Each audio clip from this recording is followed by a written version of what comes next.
He is from Boston, a master barber for 28 years, working in TV and film on shows like Black Panther, Avenger, Infinity War, and The Bobby Brown Story. Please welcome my brother, my friend, the amazing Jason Yancey. Oh, Thank you so much, bro. What an intro! What an intro! Oh my goodness! Come on, you just lit me up. No, I appreciate you having me. I'm so excited to be here. Thank you so much. Thank you for coming. I really appreciate it. So let's get started. Let us know how you got started out in the industry, your journey, and how you've managed to get into the TV and film industry. Okay, cool. So I'm a barber master barber of 28 years. I developed a passion to cut hair. My mom was a single parent and made sure I had a haircut every 2 weeks, so every other Saturday we were in a barbershop. And that barbershop I frequented, they were some real master barbers. I mean, they wore full tuxedos on Saturdays, and their camaraderie and just their popularity is what drew me. I couldn't understand why these people had 10, 12 people waiting for them at a time. You know what I mean? Yeah. So I would get there like 7:30 and would leave till like 11, 12. Wow. And I used to literally let people cut in front of me because I wanted to learn, so I was just watching. You know what I mean? I was watching it. And that's where I developed the passion, and I begged my mother to buy me some clippers from the local drugstore.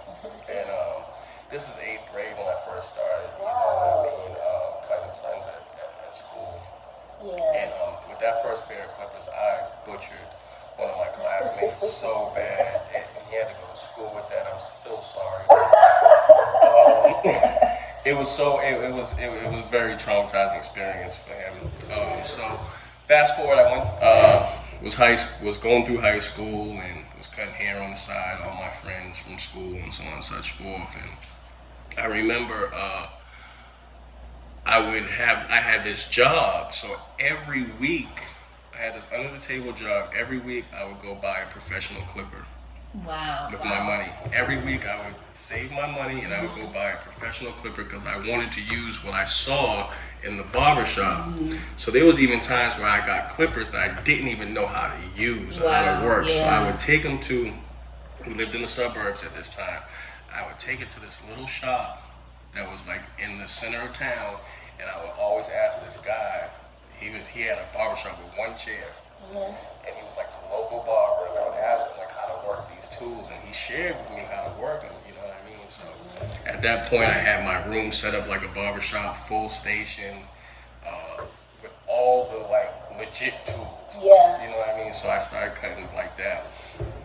And then I remember I was about to graduate high school, and my dad asked me, he's like, what are you gonna do with your life? What are you gonna do? I thought I was gonna be an entertainer.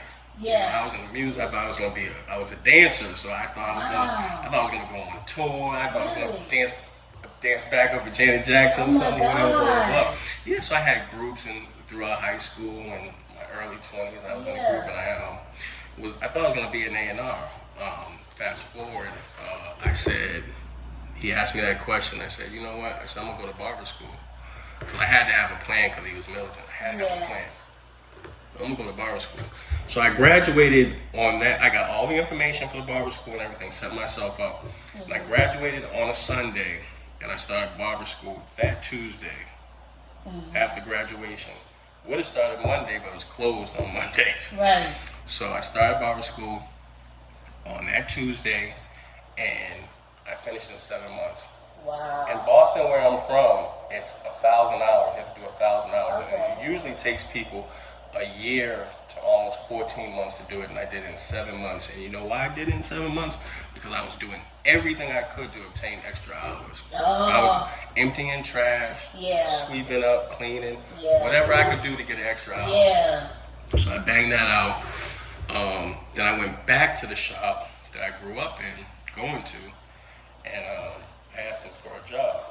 And they were like, I was wondering why you were always staring at me all the time, watching me cut.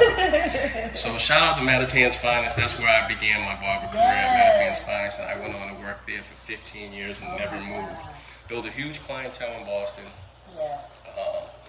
First off, starting cutting local athletes, Red Sox, you lost to the Celtics, you won the Patriots.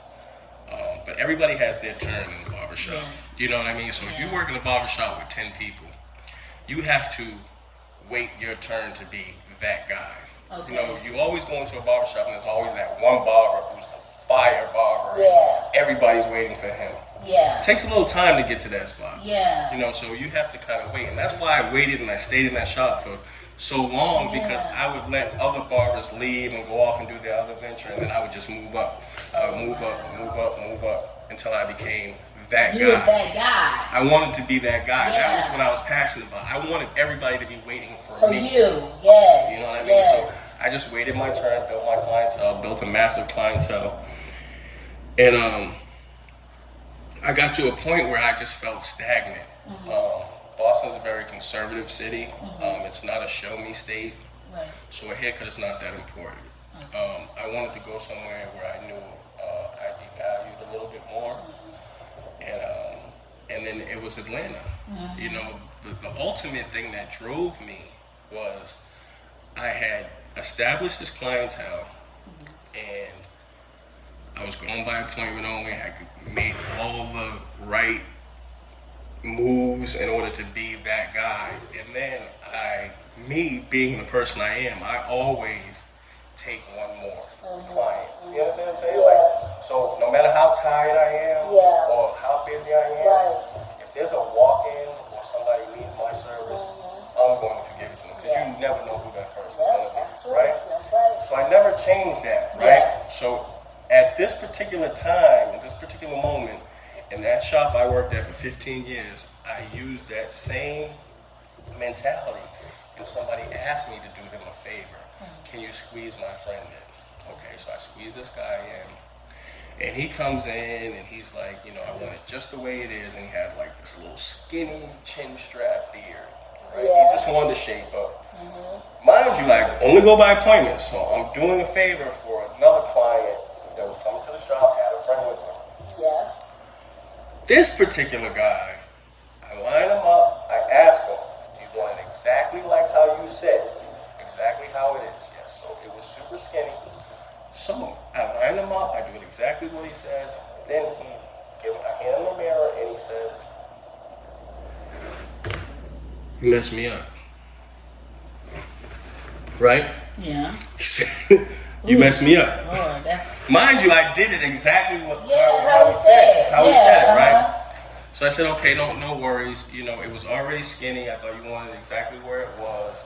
Don't worry about it. You don't have to pay for it. Okay. You know what I mean? Yeah. And I never shared this with anybody. No, I'm like, what? Never shared this. So you getting this. Yes.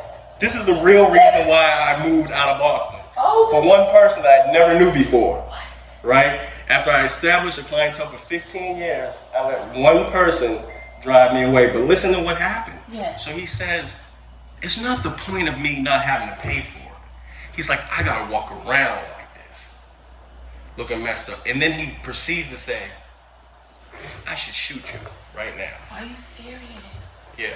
He said, I should shoot you right now. I said, sir, by all means, you can do whatever it is you want to do.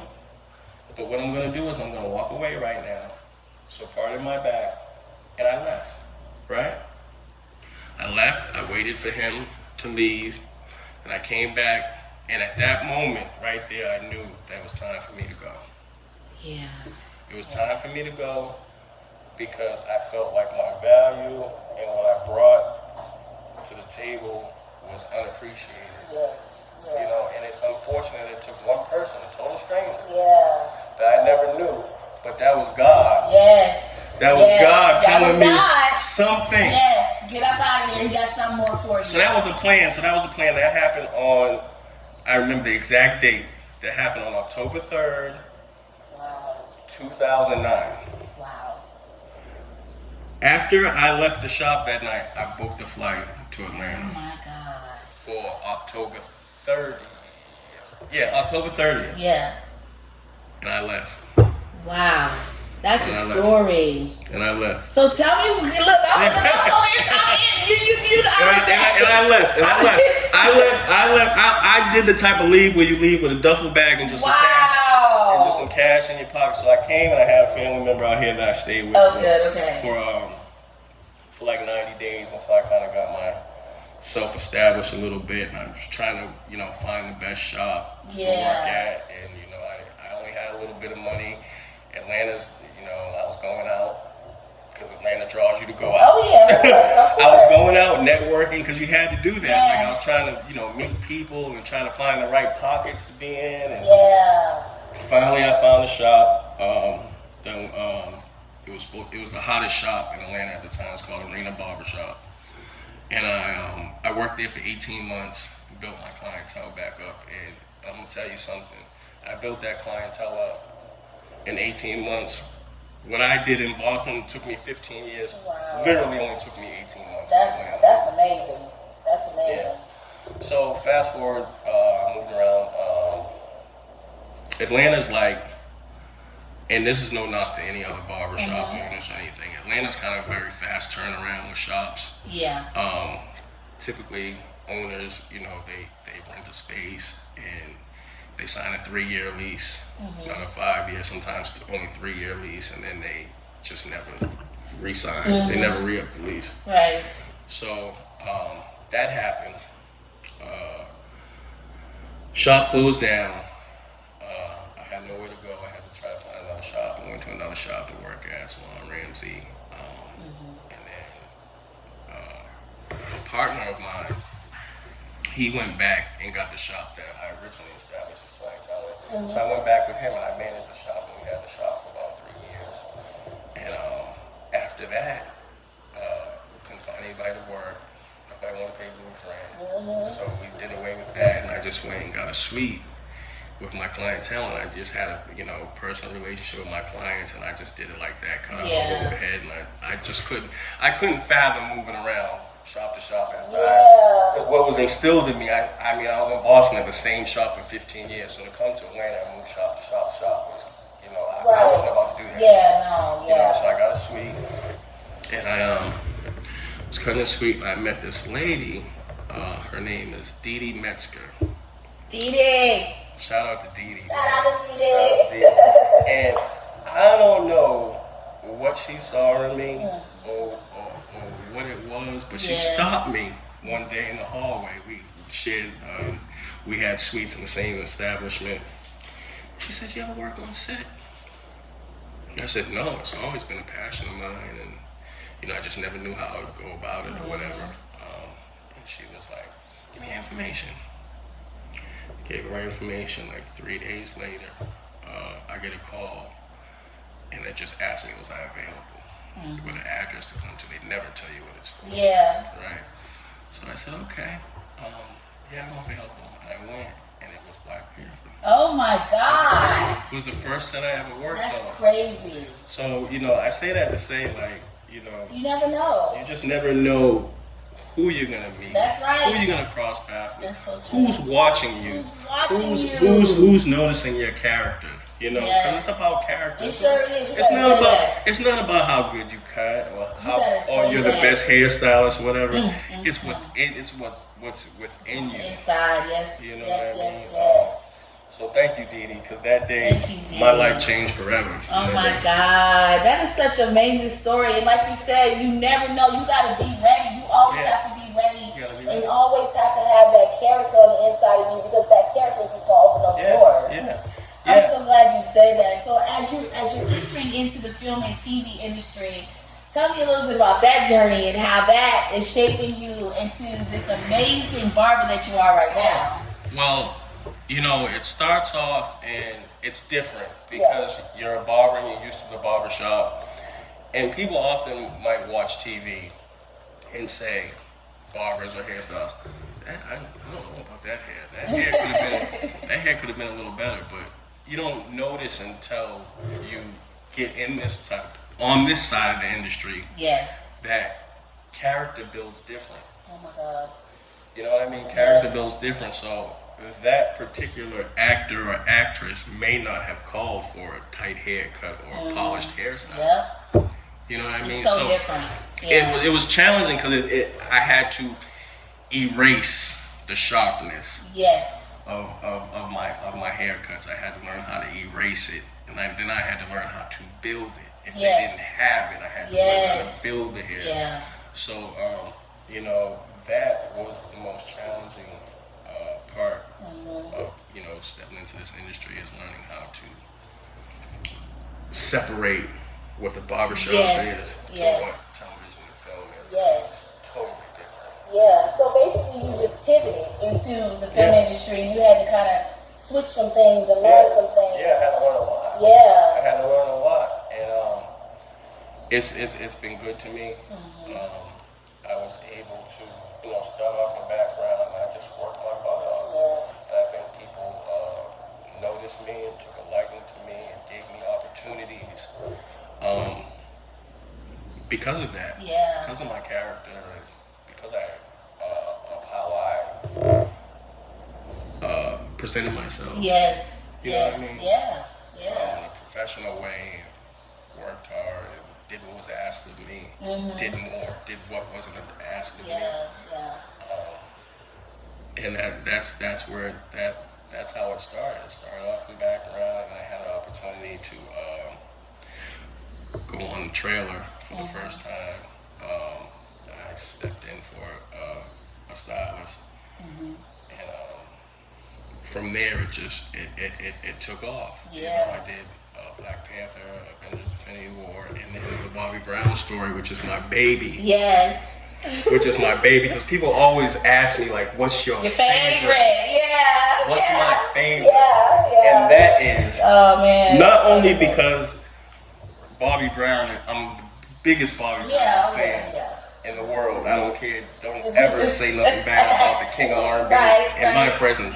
And being from Roxbury, because I'm from Roxbury.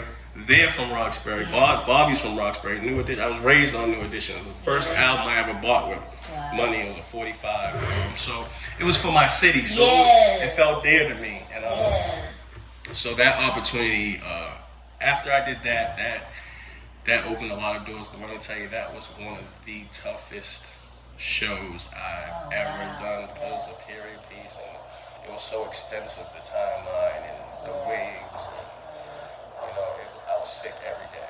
I was sick every day. I was going to work sick every day. This might be TMI, but I had diarrhea. I couldn't eat.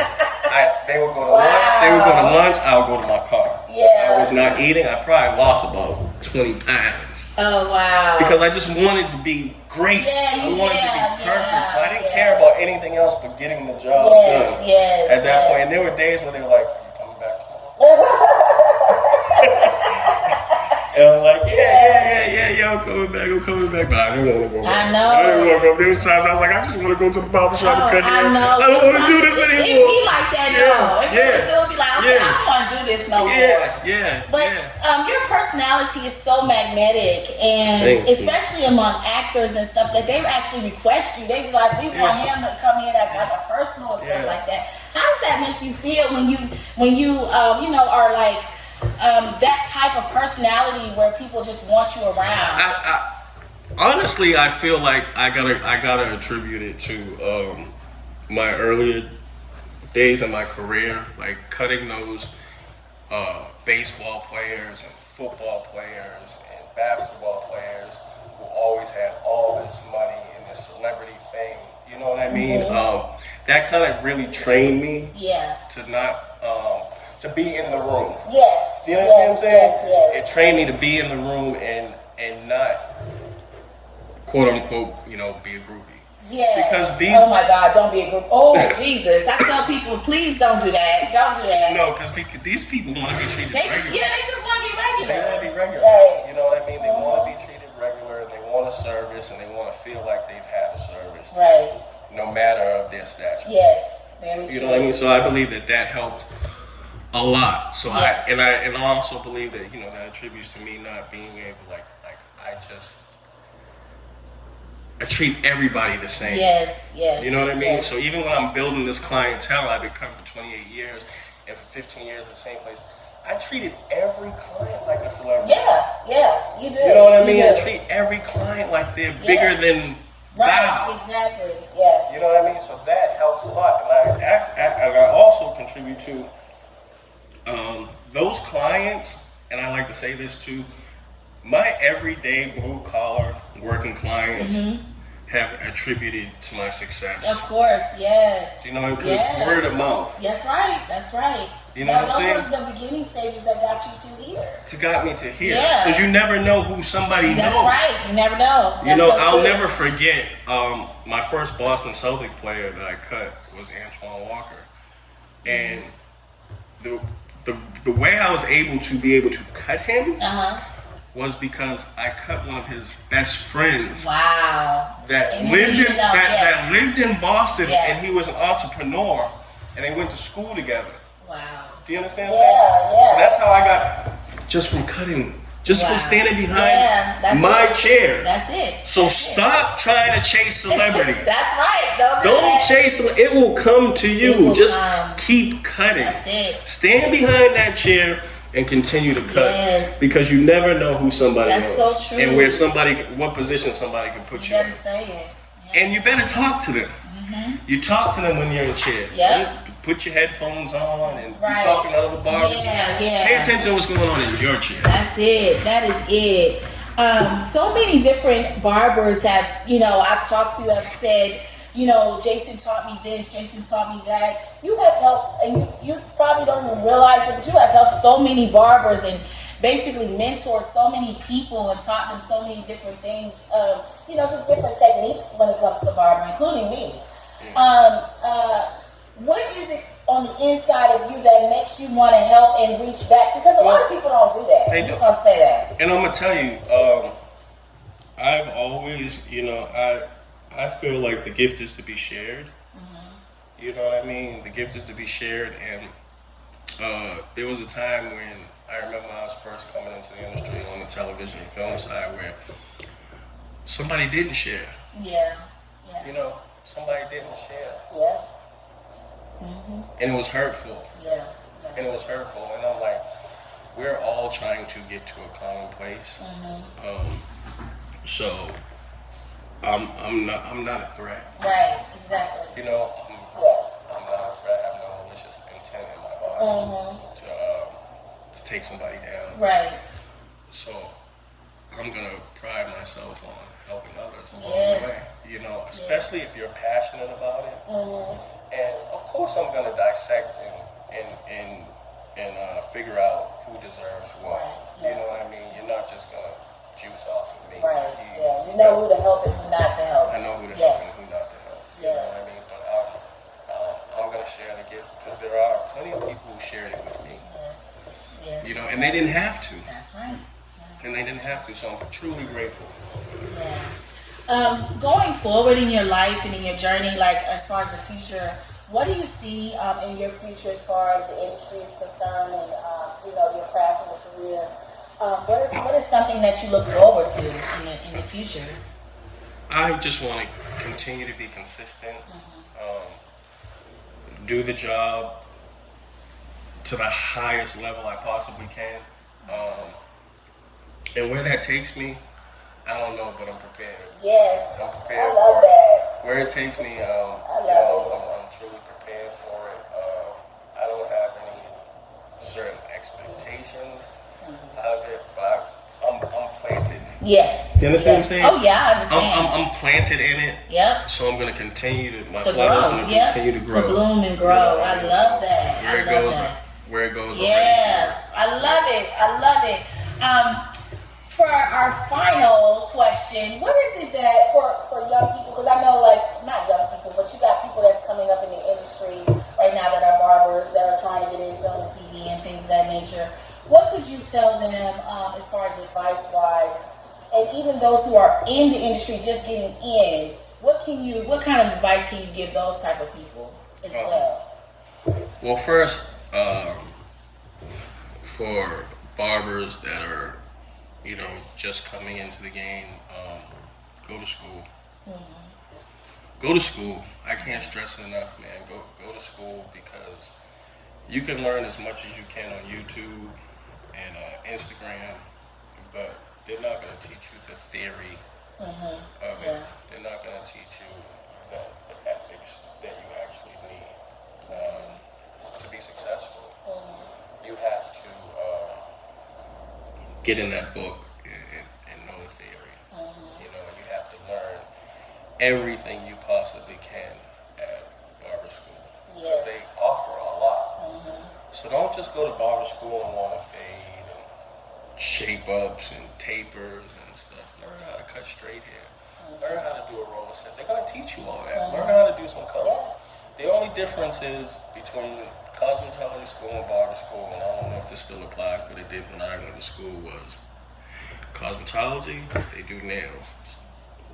Barber school, straight razor. Oh wow, I didn't know. See, I didn't even know that. That's the only difference. Okay, great. Yeah. So you should learn everything you possibly can learn in barber school except for doing nails. Yeah. Wow, that's amazing. You know what I mean? So the same thing in college. You should learn everything you should possibly learn except for maybe a straight razor. Yeah. And that's it. And if you're coming into this industry, if you're a barber and you're starting to transition into television and film, just be humble. Just be humble, and it'll come to you. Don't oversell yourself. Don't chase it. Just do as you're told, and do a little bit more when you can without asking, and you'll be just fine. But once people see that you have an ulterior motive, they're gonna stop you in your tracks. Yeah. They're gonna stop you in your tracks because they know you're not there for the job. Right. You know, you're there for something else. Yeah. Don't sell your mixtapes. Don't do all that. You know what I mean? Yeah. You know, so Most just do the job, be humble, and everything will be great. Jason, thank you so much for joining me today. Cheers. It's an honor to have you. Thank you so much. Thank you so much for having me. Thank you.